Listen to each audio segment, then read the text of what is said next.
Guys, sinushow ko lang po sa inyo yung aking nabili na pangsala po sa aking plants na lalagyanan po. Yung mga saucer po ng mga pots ng plants nyo. So, wala na po kasi po ako malalagyan. Tingnan nyo pati ito na nga na nagamit ko na. So, nagkaroon po ako ng another idea na bumili po nito. Ano po siya, lalagyanan po ng ng car oil change. Yung pangsala po sa oil car nyo. Pag nag-change kayo ng car oil nyo, meron pong pangsala. So, yun pong ginamit ko po ito. At tamang-tama po siya para pag nagdilig po ako ng aking halaman, hindi po magkalat-kalat yung tubig. At hindi po masira yung wood po ng floor nyo. So, ayan guys, flex ko lang po na ito pong ginawa ko ito sa indoors plants na idea. Dahil nga, yung mga ibang kasi saucer ko na nilalagyan ko po sa pots, hindi magkasya. So, yun na pag-isipan ko. At nagkaroon po ako ng idea kasi yung mga nabili ko na noon pa ito dahil nga yung mga anak ko at saka ang lalabs ko ginagamit ko nila at sa akin naman ginagamit ko rin to pang bath time ng ng mga alaga ko. Ginagawa ko pong nila bath.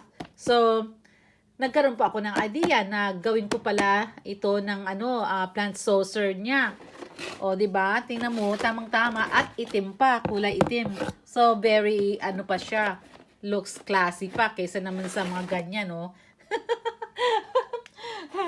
At hindi lang yan, no? Ayan, guys, see? So, wala na po akong lalagyanan, no? Tingnan mo, di ba? So, kailangan ko na talaga maglagay ng mga ganyan. Dahil winter time na po kaya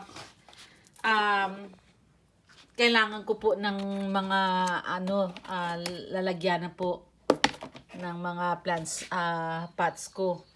Dahil hindi ko talaga sila madidiligan ng husto kung wala akong yung sa baba, saucer sa baba. Kasi katulad nito, wala, 'di ba? So kailangan ko po na bumili ng para malalagyan siya, 'di ba? So pag pag nagdilig ako, hindi po siya masaula ang tubig. Nandyan lang hanggang sa mag-dry na po yung tubig. O, 'di ba? So ayan guys, I hope you guys nakakuha kayo ng tips. Good suggestion para sa mga indoor plants nyo. Kung wala na kayong idea talaga. So, yan na po ang idea ko na bilhin. Kasi, enough right size talaga siya. Ayan guys, oh. Yan, ito, drain pan. Yan, ang sa pangkotse, di ba? Pag nag-change ka ng oil, change car mo, ito po yung pan na ginagamit. So, ayan guys.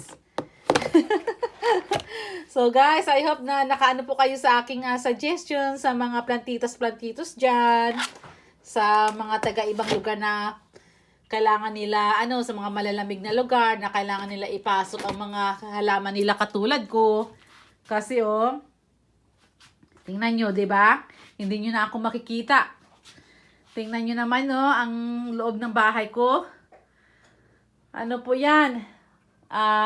Hindi pa yan enough. Marami pa po yan hanggang sa mga kwarto. So, ayan guys.